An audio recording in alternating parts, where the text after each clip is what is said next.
I'll be your timer. She's already good. I'm really excited about things that before I had that dinner in the garage. I'm like, I wanted to do something, but I was looking at different ideas. I'm like, oh, Mine this looks would so really good. Yeah, no, because if I don't want to. Right. I'll show you what I did. I can do this way. I can do Velcro stuff. Kind of something like that. Oh, yeah. Okay, we are live. Welcome. Welcome to Start With Safety, Utah Safety Council Start With Safety, our monthly webinar. This is both virtual and in person. We have a lively group this morning, so welcome and thank you for being here. It is November 5th, 2025. Right, so 2025, I haven't missed a year. Sometimes that has happened, but my name is John Wojciechowski. I'm still the president of the Utah Safety Council. First thing I just want to say, I hope everybody had a fun and safe Halloween. It's our third favorite holiday of the year. Our favorite holiday of the year is Veterans Day, which is coming up next week on November the 11th, and in honor of that, the Utah Safety Council offices will be closed. One of our other favorite holidays, I've lost track of where our favorite holidays are, but Thanksgiving is again one of our favorite holidays, and the offices will be closed from November the 26th, Thanksgiving Day on the 27th, and then the 28th. We will be closed those days. However, you can still reach out via phone and on our website and email, and we'll still address anything that the public or our member companies might need. We had a great annual meeting last month in October. We filmed the whole thing, and it's currently being edited, and we're putting slides, embedding the slides into the video, and so that will be available before Turkey Day on YouTube. And so when that is available, we'll put that out there. So it'll give you something to watch on Thanksgiving. And we'll know if you're watching it or not watching it, because we'll be watching the views as we put that out there. We'll take roster. Yes. We also have our Women in Safety and Health, our WISH Award ceremony coming up on December the 12th. It'll be at the Wildflower event venue in Sandy, the home of the Utah Safety Council. Sandy, not Wildflower, just so there's no confusion. But we are still taking nominations for the WISH Award. You can download those forms on our website at utahsafetycouncil.org. We can come into our offices here in Sandy and pick one up, and we'll be happy to help you with that. So with Thanksgiving and with the thought of turkey and gravy and dressing and carrots and bean casserole, this time of year always reminds me of how much I have to be thankful for. So here's my pre-Thanksgiving thankful list. So I am thankful for the opportunity we have every day to make Utah a safer place. I'm thankful for the dedicated colleagues here at the Utah Safety Council who bring passion and teamwork to everything they do. I'm very thankful for our supportive members and partners. We have a room full of partners today who share our commitment to safety. I'm also thankful for the strong leadership our board of directors offers us here at the Utah Safety Council, and the clear mission that they provide that guides our work. And then I'm truly thankful for the chance to make a real difference in people's lives here in Utah. Again, it's really grateful to be part of this team here at the Utah Safety Council that care so deeply about protecting others. I did that without any emotion or crying. So I'm thankful that I didn't weep like a little boy. Oh, and with that. Thank you. Now you got it. Yeah, it was like, oh my gosh, he does have feelings. All right, with that, I'm going to invite up Yvette to continue this party with some membership information. Oh, thanks, John. No fair. I'm tearing up. So we always want to try to plug in our membership information just to remind members and non-members why you should be a member of the Utah Safety Council. You do have access to your safety videos on Streamery. You have a free OSHA and first aid CPR 8D training. Give us a call or go on our website to see how you can utilize that member benefit. We have different levels with different numbers of free member benefits when it comes to free training. You have complimentary consultations. Kevin Robinson is great. If you haven't had the chance to meet him, super cool guy, don't be intimidated. Discounts on most trainings and products, especially first aid books, they're expensive. And company promotion on our platforms. You should notice we participate in a lot of fairs, and you guys are the first and foremost people that we reach out to invite you to these events. So yeah, become a member, please call us. Next, I'm going to invite up Karen to get this show rolling to introduce our guest speaker, our guest of honor, Rachel.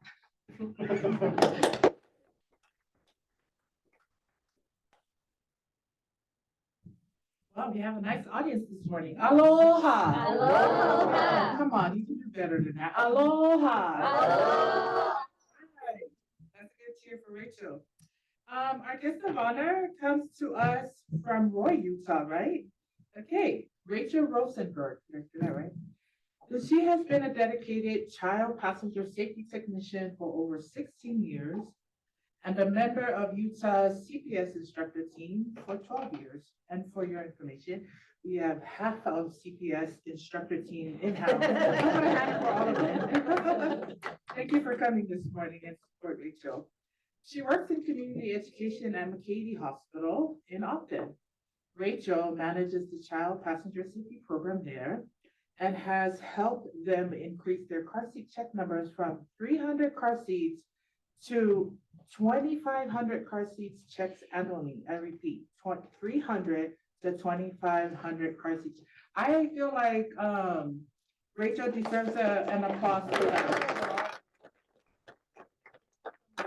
For what you do. She plays a crucial role in training other technicians like myself and everyone in the room in northern Utah, educating the community and ensuring families feel confident about car seat safety. In her free time, Rachel enjoys music, running, cooking, and being outdoors for the 4 seasons. Rachel is married and has 4 daughters, ages ranging from 10 to 20. Rachel and her family, they currently reside in Roy. Please welcome our guest speaker for today, Rachel Rosenberg.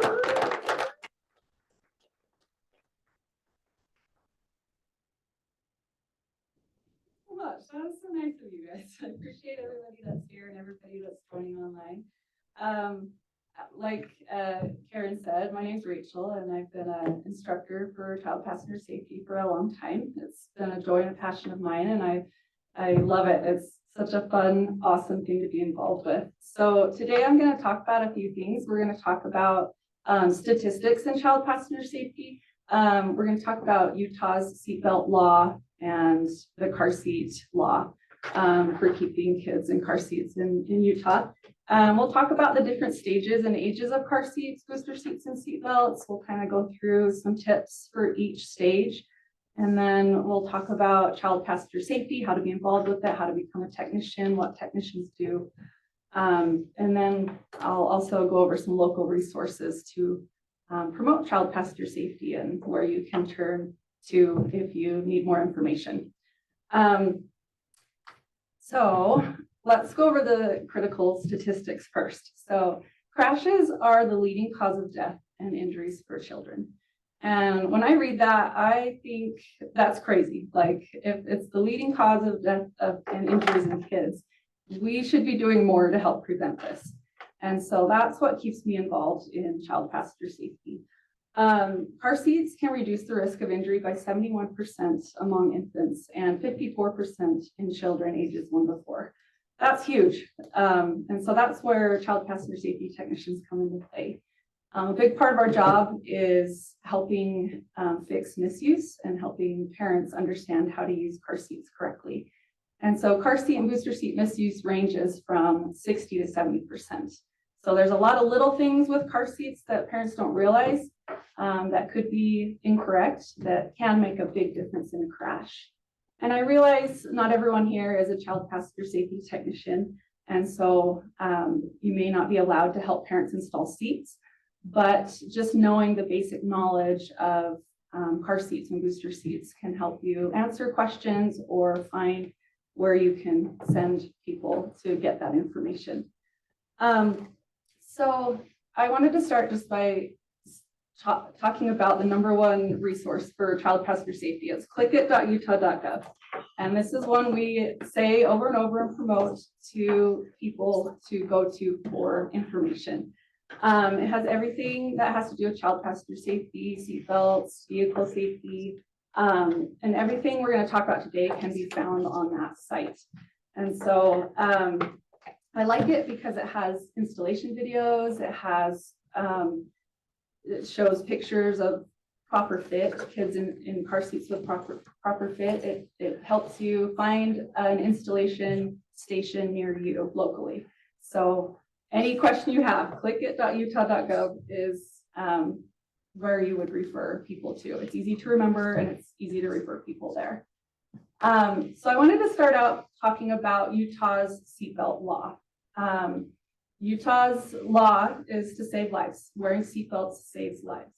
And so the law here in Utah is that all passengers must be in a seatbelt and children under 8 must be properly restrained, either in a car seat or a booster seat. So I think it's pretty awesome that Utah has a law, a seatbelt law. If a passenger is not in a seatbelt or if they're under 8 and not in a car seat, they can get a $45 citation here. As technicians, we teach best practice, which isn't always the same as the law. Every state has a different seatbelt law. I'm glad that Utah has one, but for technicians, we teach best practice. And I'll show you what I mean. So with car seats and booster seats, this is a little chart that shows best practice for kids as they grow up through their adolescence. Law versus best practice means as car seat technicians, we want to promote that they stay in car seats and booster seats as long as possible or until they at least reach the maximum height and weight limit of each stage. So this chart reflects the best practice. You'll notice there's a range where these stages kind of overlap. And that's because children grow differently. They have different growth spurts where, you know, they may grow in height, weight. Not all 4-year-olds are the same height and weight. And so when a child is born, their first stage would be that rear-facing car seat where they go home from the hospital, they sit rear-facing. That's the safest for them, for kids under 2. And we recommend that kids stay in that rear-facing car seat as long as possible, but at least till they hit the maximum height and weight limits of their car seat. And so on every car seat, there's labels. If it's, you know, a car seat that's approved to use in the United States, there's labels that tell you what the maximum height and weight limits are. And we encourage parents to keep kids in that rear-facing car seat as long as possible. After they graduate from the rear-facing car seat, they're going to go into the forward-facing car seat. And you can see the minimum age for that is 2 years old. But the rear-facing can be extended to 3-4 years old even, and that's a whole lot safer. So toddlers and preschoolers will be in a forward-facing car seat for a few years. You can see the overlap between forward-facing and booster seats. If you think about rear-facing and forward-facing car seats, they come with a harness system where there's 2 straps on the shoulders, 2 straps on the hips, and then it buckles in the middle at the bottom. And so that's a 5-point protection. Those last 2 stages of booster seat and seatbelt are just using the seatbelt to buckle in, which is a 3-point protection at the 2 hips and the shoulder. So you can see as a child progresses through these stages, they lose a little bit of safety as they get older. And so we want to promote that forward-facing car seat as long as possible. That's a 5-point protection. That'll keep them a whole lot safer than transitioning to a booster. And some parents transition kids to a booster a little bit too soon, where the minimum is 4 years old. Some car seat manufacturers are now coming out and saying 5 years old as a minimum. But you can see by this chart, we would encourage you to keep kids in a forward-facing car seat as long as possible, up to 6-7 years old even. And so in the booster seat, that's usually the biggest age and stage of when kids need to be in a booster seat. You can see that they recommend up to 12 years old. Well, booster seats keep kids safe because they're not quite ready to fit in a seatbelt yet. and they're ready to sit in a seatbelt once they're 4'9". Well, think about the Utah's law, how it says keep a child in a booster seat till 8 years old. If you look at that chart, we promote best practice. So we promote keeping them extended in a booster seat till they're 4'9". Not all 8-year-olds are 4'9". They sometimes hit that 4'9" between the ages of 8 and 12. And so just with law versus best practice, this is just a great conversation to have, that as child passenger safety technicians, we try to do the best practice. We try to do the safest thing for the child. So I wanted to talk about why we should keep babies rear facing. So I'm going to go kind of through each stage and give a tip for each one. But we get this question a lot where parents are like, when can I turn my baby around? And the answer to that is rear facing is just a whole lot safer for the baby's neck, head, and spine. If you think about a frontal crash, the car seat goes into the crash and the child goes with it. And that reduces that force on their neck and spine. It spreads that crash forces out. A baby is still developing physically, mentally. They're not quite able to support their head and neck for long periods of time. So that rear facing car seat has a shell on it that supports them being able to eliminate stress on the head and maintain that upright position. It also means kids' bones and muscles aren't quite developed like yours and mine, especially in kids under 2, because their spinal cord doesn't quite fuse yet, their soft spots start to close. And so and if you think proportionally, like babies' heads are a lot heavier than the rest of their body. So any kind of stretch on that neck can cause damage. So I'm going to play this clip. And before I play it, this is a clip from Europe. So the car seat does look a little bit different. They have an accent, but what I want you to notice about it is they're going to show a rear-facing crash, a child in a rear-facing car seat, and a child in a forward-facing car seat, and what that looks like on the body. So let's go ahead and play that. Many car accidents take place at speeds of 50 kilometers an hour or more. Children are especially at risk, and correct positioning of the child's safety seats is therefore very important. We will now take a look at what happens if your child is sitting forward-facing in a frontal collision.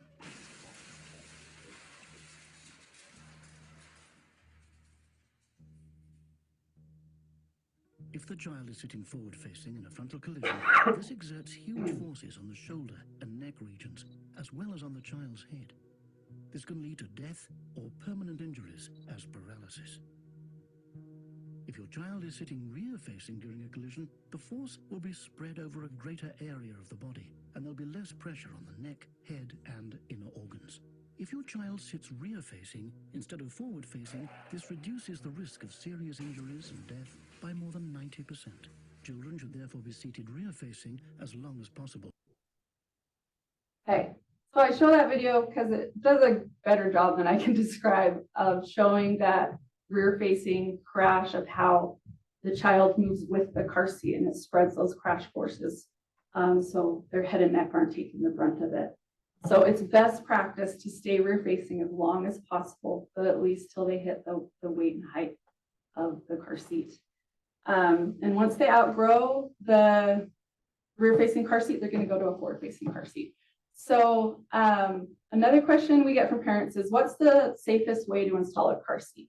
So with rear-facing and forward-facing car seats, you can either install the car seat with a seat belt, which we're all familiar with, or you can install it with the latch system, which are anchors that are built into your car that the car seat will attach to. And so parents will ask, well, which one can I use, latch or seat belt, or both? And the answer to that is the car seat's been crash tested with latch. It's been crash tested with seat belt. There's really no difference in safety. It performs the same if you install it correctly, but they do not recommend to use both together. There is 1 or 2 manufacturers that allow you to do both, but most car seats just say to do one or the other. And the reason for that is because they're not crash tested with both. And you don't know how to perform in a crash. Let's say you use both and you get in a crash, it's going to pull from all those forces and it could put too much stress on the plastic, and we don't know what could happen. So they recommend either seat belt or lower anchors. I recommend to do whatever fits best in your car. I've seen the exact same car seat fit great with a seatbelt in one car and fit terribly with a seatbelt in another car. So we did the lower anchors. There's tons of different kinds of car seats. There's millions of makes and models of cars. So just the combination of the two is endless. And so that's where having a child passenger safety technician really helps you figure out how to install a car seat. And then once it's installed, you want to make sure you give it a shake and that it doesn't move more than 1 inch side to side, front to back. And that's at the belt path. If it's moving more than that, then there's something we need to do to get it locked or tighter. And the reason for that is because we don't want it to move in a crash. The more movement we have in a car seat, the worse the injury. And so we want it to be a nice snug fit of no more than 1 inch of movement. All right, so one thing about forward-facing car seats, I talked about installing car seats with either a seat belt or the lower anchors. One extra step with forward-facing car seats is something called a tether. And that picture on the left shows the lower anchors, and then that circle part is the tether. And it's a hook at the top of the car seat that hooks into the vehicle. And you always want to use a tether while forward facing. Tethers are really important. What they do is in a crash, they actually prevent about 4 to 6 inches of movement of the top of the seat going forward, which is kind of the difference of your child hitting their head in front of them, or if it's a side impact, hitting the side of the vehicle or the side inside. And so always use a tether in if you have one. And then as far as forward facing, we're gonna, again, best practice is staying in a forward facing car seat as long as possible, or at least till that height and weight limit is reached. And then I have a video of what tethers do. And so this is about like a 10-second video, there's no sound. And so before I start it, I just want you to notice the child in the purple has no tether attached, and it has lower anchors attached, but they're loosely attached. And then the child in blue, their car seat is installed correct. There's a tether hooked, there's lower anchors, and they're snug. And so before I push play, because it happens quick, I just want you to notice the head excursion of the children. So how far their heads are going forward. And then after that initial crash, watch the rebound about how they kind of whip back or fall back, and notice the difference of the two.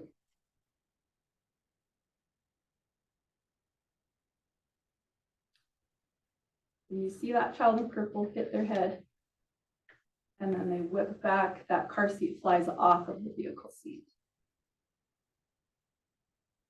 So big difference in tether use or not tether use, right? That child's head is taking the brunt of something that could have been avoided by having a tether hooked up. So we saw the child in purple there, they hit the head in front of them and they whipped back, which is whiplash, neck injury, spinal injury. And so tethers make a difference. The difference is between a brain injury or no brain injury at all. Okay, so I want to talk about adjusting the harness. So with rear facing, forward facing car seats, there's an internal harness, and we want to make sure that's fitting the child correctly so that there's no movement, that in a crash, it's keeping them in the car seat. And so with rear facing car seats, you want the straps at or below the shoulders. And I'm talking about the straps that they have little slots, so you can higher them or lower them depending on the height of the child. And so rear facing, you want them at or below the shoulders, and forward facing, you want them at or above the shoulders. And the difference is crash dynamics, right? So if a child's rear facing, they get in a crash, they're going to go into the crash, and we want the straps to hold them down and in. With forward facing, they're going towards the crash, and we want the straps to hold them back towards the car seat. And so that's why we have the difference of placement. Everything else with the harness is the same. The chest clip, you want to be armpit level, right on the child's chest, their sternum. That's where we want it. And the reason for the chest clip is for keeping those shoulder straps up in the right position. Number one misuse of car seats in Utah is a loose harness. And so that chest clip helps keep those straps up in the position they need to be in instead of falling off the shoulder. We want those straps to be in the right position if a crash were to happen. And then as far as tightening the car seat, like I said, a loose harness is the most common. We want the harness to be snug on the child. And so the best way to do that is by doing a pinch test. You can see in the two pictures, they're doing a pinch test right at the shoulders. You can also check at the hips. But the pinch test is the most accurate. And that's just pinching, trying to pinch that harness so that you can't grab any. And you don't want it too tight where it's pressing against the skin. You just want it snug. And the pinch test is the most accurate way to do that. And if the harness isn't snug, it's not going to hold the child in a crash. All right, I put this slide in for the winter months that are coming up. So we always tell parents to buckle, then bundle. And so do you guys notice anything wrong with these pictures?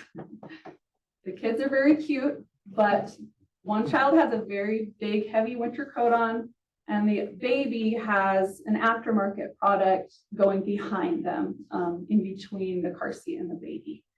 And so neither of these are recommended. Just because if you were to use these, you have to loosen the harness up a little bit to get them to fit. But in a crash, those materials are going to compress and that harness is actually going to be pretty loose. So we recommend to take coats off. Don't use any aftermarket products like inserts, headrests, anything like that, extra padding, just because that does mess with how the harness fits the child. The best thing to do, I used to do this with my kids, is have them sit in their car seat with their coat on, buckle it in, and then take them out, put them back in without their coat, and you can see how loose it really was. I like to do that with parents and kind of show them. And they're always surprised, like, oh, that was really loose.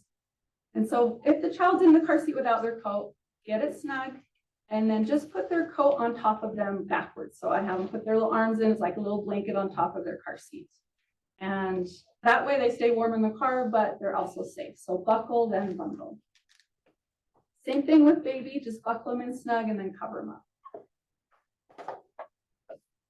Okay, so the next stage is booster seats.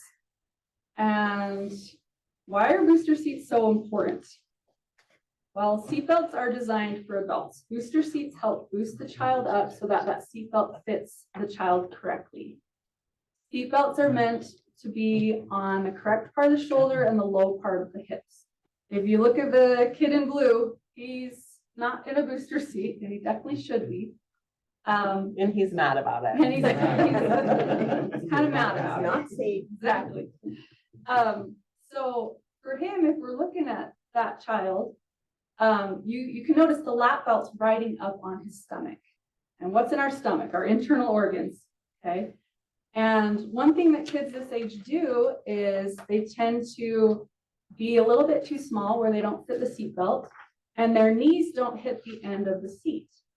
And so their feet are sticking out, and that's not comfortable. So what do? They slouch down so their knees hit the end, and that lap belt rides up even more. And then if you look at the shoulder part on it, it's really coming up in his soft tissue of his neck, and we want it lower. So booster seats are so important because they help boost that child up, like the girl in pink, where that lap belt's sitting on the hips, which are our bones, our hard parts of our body.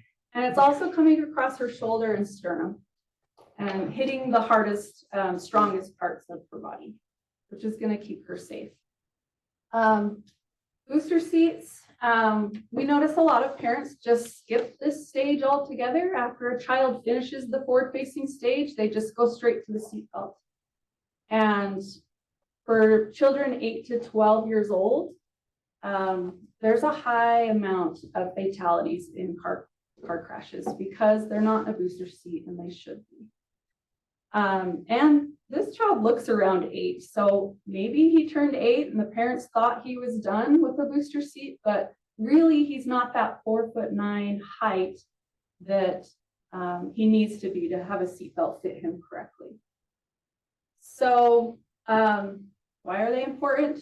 They help protect kids. All right, Okay, so this little video kind of shows the same thing. It has a little crash where it shows a child with a booster seat and without a booster seat. So I'll play that. Seat belts are actually designed for an adult. So they're designed to fit low across an adult's hips and across their sternum. A child is much shorter and smaller than an adult, so a seat belt isn't going to fit them appropriately. A booster seat is designed to raise the child up so that the seat belt fits appropriately across the strongest bones of a child's body.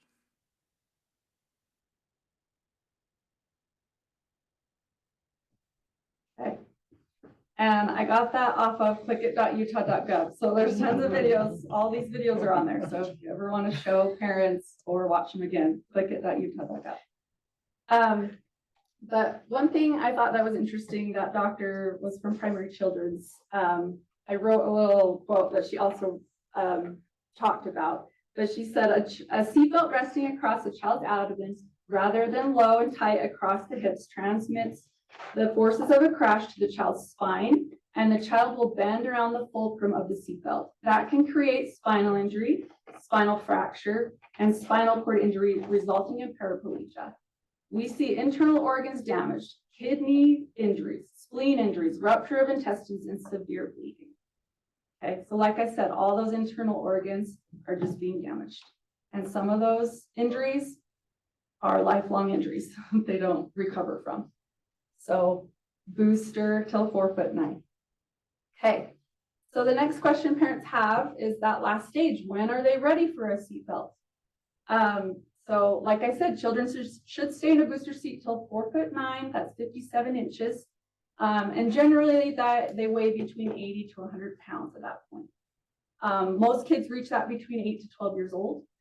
But for answering that question, we, as car seat technicians, we do the seatbelt fit test. And that's these 5 things that they have to answer yes to in order to be safe in a seatbelt without a booster seat. So number 1 is that they can sit in the back seat with their bottom all the way back against the vehicle. They're not slouching. And then number 2 is that their knees hit the end of that vehicle seat and are bending comfortably over it. Number 3 is that the lap belt's sitting low on the hips. We're not seeing it up in the stomach. Number 4 is that shoulder strap. You want to make sure it's lying between the neck and the shoulder, not too high in the soft tissue. And then another important step is that they can sit that way the entire ride. So behaviorally, they have to be able to sit in a seatbelt, and sometimes kids aren't ready for that. So if they can hit all of those things, they are ready to sit without a booster seat. On clickit.utah.gov, there is an interactive seatbelt fit guide where parents and kids can go through questions that, can you bend your knees over the seat? You'll say yes or no. It kind of guides you through these questions and then gives you a recommendation on what seat you should be in or how the seatbelt should fit. All right, so I want to mention that children under the age of 13 should sit in the back seat. They should be properly restrained in the back. And the reason for this is because of the frontal airbag, okay? Frontal airbags come out at 100 to 200 miles per hour, and they're designed for average adults. That's what they make the airbags for. And so if I were in a crash and I had my seatbelt on and my frontal airbag, it would help me, it would protect me. But for a kid, it can severely injure or kill them. Reason being is because of their bones. Children's bones don't quite calcify and mineralize until they reach adolescence in puberty. And so they need to sit away from the airbag in the back seat until they're at least 13 years old. I should mention we should never ever put a rear facing car seat next to a frontal airbag. If you think about rear facing, the child's head is actually towards the front and the airbag will hit their head first. So never ever put a rear facing car seat by an airbag. If you have to put an older child in the front seat, there's no other option. They recommend to manually turn off the airbag if it's possible. Some cars have that option, some cars it's a sensor, but if you can turn off that passenger side airbag and scoot the vehicle seat all the way away from the airbag, as far away from the dash as possible. All right. So I thought this statistic was interesting. When the driver is unbuckled, 76% of children also ride unbuckled. When the driver is belted, 87% of children also ride with a seatbelt. So that's a big percentage both ways. So when we check car seats as car seat technicians, we educate parents to buckle in. We educate the children. I always think it's fun to tell the children that it's their job to remind their parents to buckle in. And they think that's fun when mom and dad forget, then they can remind them and know something that they didn't. So be an example and buckle up. And these statistics and all of these things I found are on the Highway Safety Office website, which is clickit.utah.gov. All right, so I found these fun videos. The Utah Department of Safety had a fun campaign a few years ago called Click It Characters. And I have teenagers now, so they really got a kick out of this. They have, this one I'm going to show is Arnold Schwarzenegger as a Click It character, but they have like Princess Leia, Jack Sparrow, Gandalf. So just fun characters that you can promote seatbelts in a fun way. And so I encourage you to check out their YouTube page. The link is on clickit.utah.gov, but it just has tons of videos. So I'll share this one. Command! Get to the buckle! Do it! Do it now! Aye, aye, aye, aye, aye, aye! Put your seatbelt into action! Enforcement starts now! Command! Click it or ticket! That'll wake you up. So I like that one just because my kids like to do the Arnold voice, but they also have other entertaining ones. They have a series called Ride with the Hive, which follows like the patrolman, highway patrol, and shows you what they do. And it's just kind of entertaining. They have a lot of car seat safety videos. They have DUI videos. They have driver's ed videos, which is fun to know all the road skills. We went over this with my daughter. They kind of talk about how to use a roundabout or how to merge, which probably some adults could rewatch those. But so that's kind of all the ages and stages of car seats. One question we get a lot is like, which car seat is the safest? Which car seat should I buy? And as child passenger safety technicians, we don't really recommend a brand. All car seats that are sold in the United States meet the federal safety standards, and they're crash tested and approved to use in the United States. So if they're getting a car seat that is purchased for the United States and meets those standards, they're safe to use. But we always recommend the right car seat is the one that fits the baby or the child. So again, we're looking at the height of the child, the weight of the child, what direction, what stage should they be in. We're going to look at seats that fit those things. Another car seat is the right one is the one that fits the vehicle. So you think about, you know, some of those car seats are really, really big. I've seen 25, 30-pound car seats.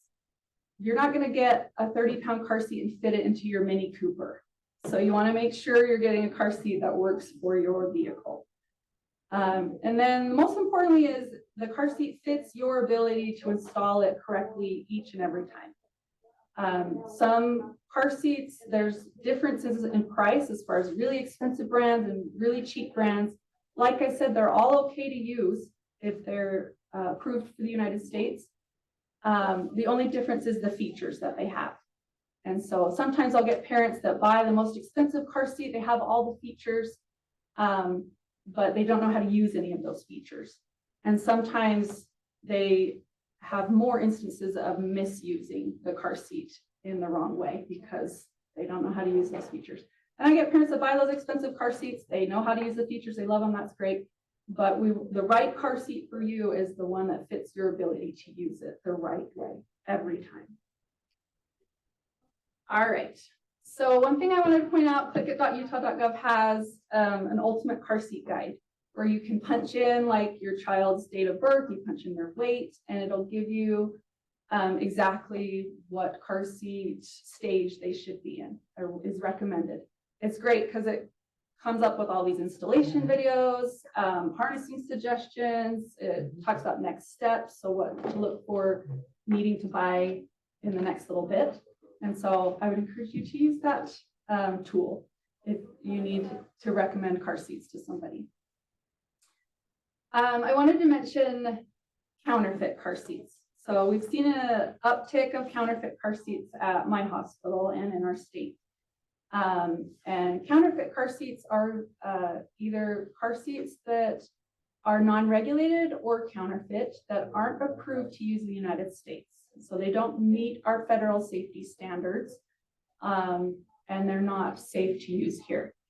The difference between non-regulated and counterfeit. So non-regulated are car seats that may be legal to use in a different country, but every country has different standards. Some are better than the United States, most are worse, I should say. And so non-regulated means they're not approved to use here in the United States. Counterfeit car seats are like knockoffs that companies overseas will try to make look like expensive brands. They sell them for a few $100s cheaper, and they're just cheap plastic. They don't hold up in a crash. So like this picture, CNN did an investigation about counterfeit car seats. This investigation was the Duna car seat, which is a fancy stroller car seat, retails at $600. And so they had the real one and they crash tested it with the fake one that is sold online for about $300. And the results were terrifying. That counterfeit car seat basically just broke into shards of plastic. The child's neck whipped back in the crash test. So we don't recommend to use counterfeit car seats. They're not safe. So they don't meet the standards. Do not use them. If you do see one, recommend parents talk to a child passenger safety technician about getting a real car seat. And so we see more of these because more people are shopping online, right? More Amazon, Walmart Marketplace, these third-party sellers, they'll open up little stores, they'll sell fake car seats for 2 or 3 weeks, and then they'll shut down. And by the time parents get them and realize they're fake, they're kind of out of luck. So make sure you're buying from brick and mortar stores, you're buying directly from the manufacturer website to avoid getting a counterfeit car seat.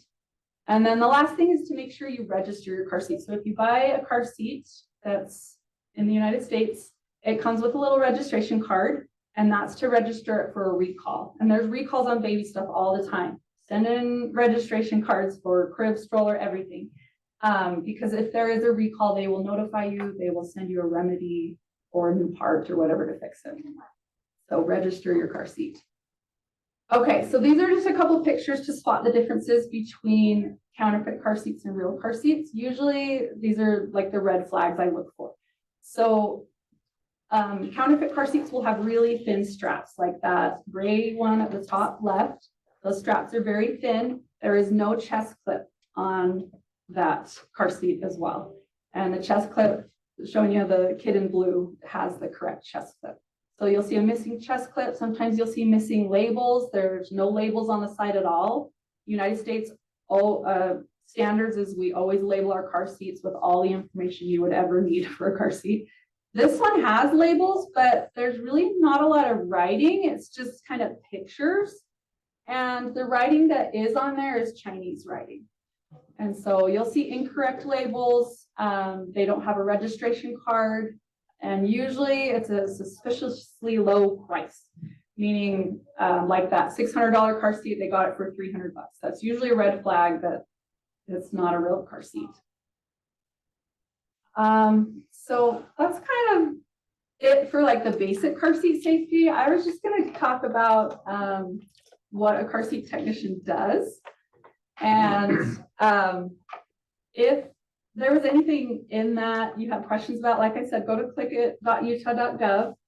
And like I said, there's so many little things with car seats that really make a big difference in a crash.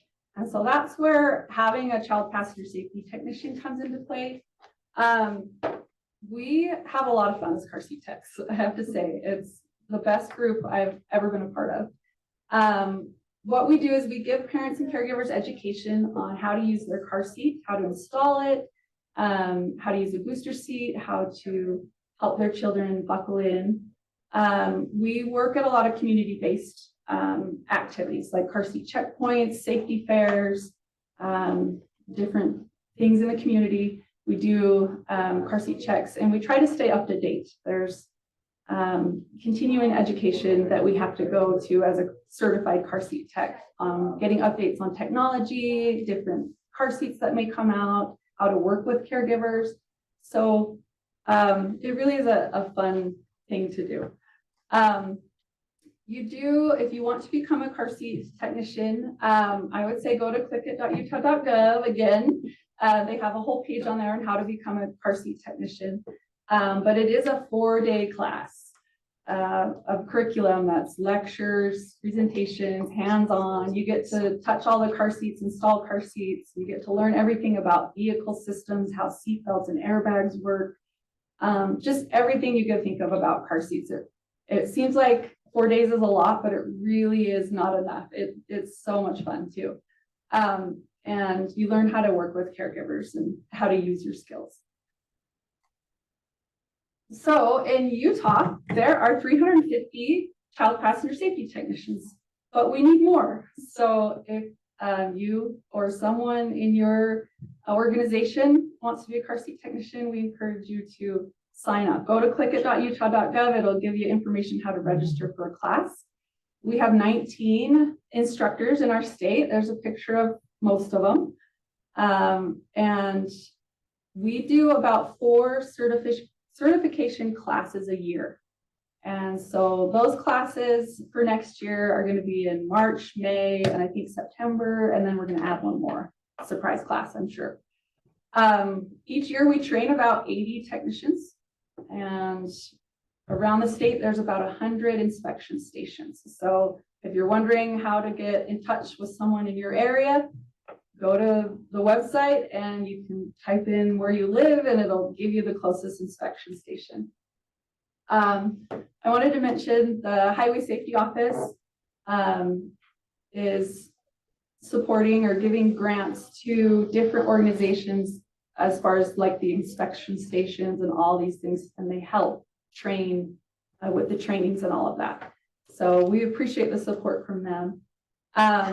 All the local health departments in the state have a car seat program where the public can come either get education or get assistance with if they need a car seat or need help with a car seat. Primary Children's Hospital in Salt Lake City in Utah and Lehigh have a car seat program, and they work with a lot of adaptive car seats for children with special needs. Same as Shriners, they do children with special needs as well. McKay-Dee Hospital, obviously up north in Ogden, we do car seat checks for anybody. And then there's a lot of assistance programs, the Utah Refugee Connection. There's some Head Start offices there's a lot of resources in our state to reach out to. Also, lots of resources on clickit.utah.gov. You can find free flyers. So if you wanted to give information out to your organization or doctor's offices or anywhere, schools, whatever, you can find the flyers. You can find social media. They kind of write everything up for you. So all you have to do is post it. There's presentations on there. And Carolee is the program manager. She brought the materials here today. So if you want some, you can grab some. But you can also download them from the website. There's also a cool thing that they have, most of these in Spanish, but there's a holiday social media asset where they have, for the Hispanic community, they have every holiday and like a social media push or a flyer or something that just talks about car seats and how to keep kids safe. And so I thought that was really neat too. So other resources are, there's a Click It Club, and that is aimed towards kids buckling up in their seat belts and booster seats. It's teaching parents that they need to buckle kids before they leave for school and on their way to school. and whenever they're in the car. And so this Click It Club uses the kids' influence to help the parents. And so the resources there are like, they have activity sheets, they have a pledge banner, newsletters, things like that, that you could share with a school. And then there's also Save Seats, Save Lives. That is geared towards pediatricians and doctors' offices, family practice doctors. It just has posters and displays you can put up in the offices about car seat safety and where to find resources for that for patients. And all of these resources are free. And then obviously the Utah Safety Council is a great place to get car seat checks, get resources. So they're another asset to our community.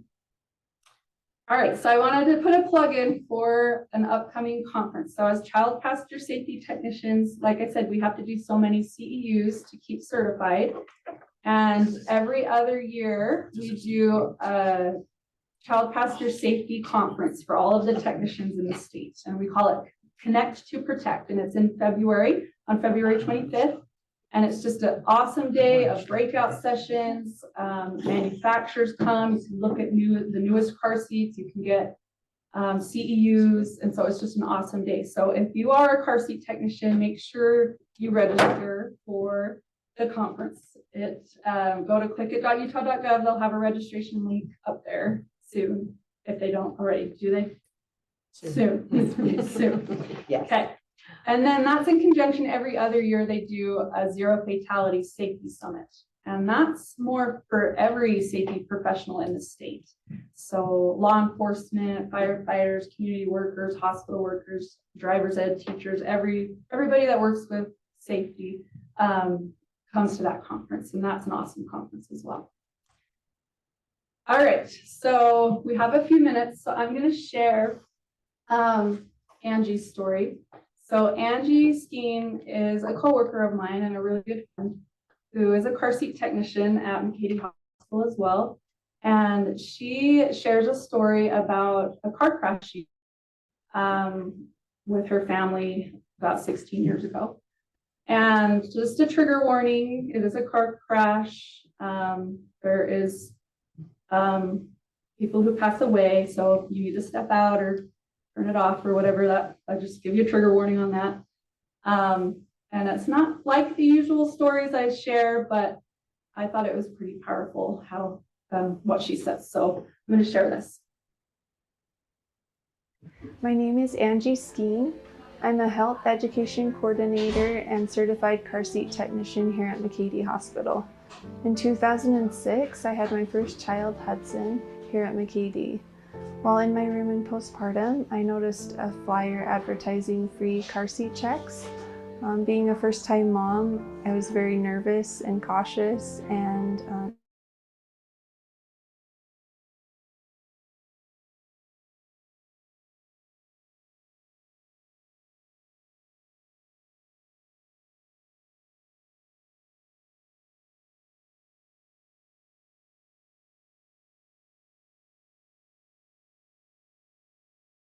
really.